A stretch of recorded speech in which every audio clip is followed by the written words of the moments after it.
GST अधीक्षकाला लाच घेताना रंगेहात पकडले. हिंगोली जिल्ह्यातील एका कंपनीची नोंदणी रद्द करण्यासाठी प्रस्ताव सादर केला नसल्याचा मोबदला म्हणून 10,000ची लाच घेणाऱ्या केंद्रीय वस्तू व सेवा कर कार्यालयाच्या अधीक्षकास लाचलुचपत प्रतिबंधक विभागाच्या पथकाने सोमवारी दुपारी रंगेहात पकडले. या प्रकरणी हिंगोली शहर पोलीस ठाण्यात गुन्हा दाखल करण्याची प्रक्रिया सुरू आहे. तक्रारदाराची Kurundkar farmers producer company limited नावाची नोंदणीकृत कंपनी आहे. या ठिकाणी केळीचे चिप्स तयार केले जातात.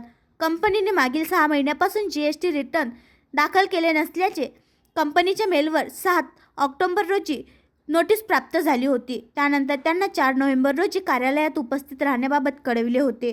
त्यानंतर कार्यालय अधीक्षक मनोज मगरे यांनी तक्रारदाराशी संपर्क करून नोंदणी रद्द करायची नसेल तर भेटण्याचे कळविले.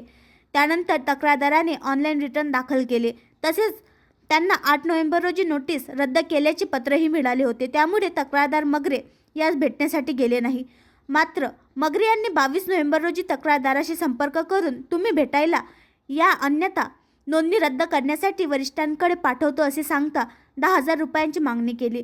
त्यानंतर तक्रारदाराने लाचलुचपत प्रतिबंधक विभागाकडे तक्रार दाखल केली. यावरून लाचलुचपतचे उपाधीक्षक विकास घनवट, पोलीस निरीक्षक प्रफुल्ल अंकुशकर, विनायक जाधव, सहाय्यक पोलीस उपनिरीक्षक मोहम्मद युनुस, विजय शुक्ला, आमदार तानाजी मुंडे, रवींद्र वडणे, ज्ञानेश्वर पंचलिंगे, भगवान मंडलिक, गोविंद शिंदे, गजानन पवार, राजाराम फुकाटे, महिला पोलीस कर्मचारी योगिता अवचार, चालक शिवाजी वाघ यांच्या पथकाने कोथळज रोड भागात सापळा रचला होता. त्यानंतर मगरे याने तक्रारदाराकडून पैसे घेताच त्याला रंगेहात पकडण्यात आले. या प्रकरणी हिंगोली शहर पोलीस ठाण्यात गुन्हा दाखल करायची प्रक्रिया सुरू आहे.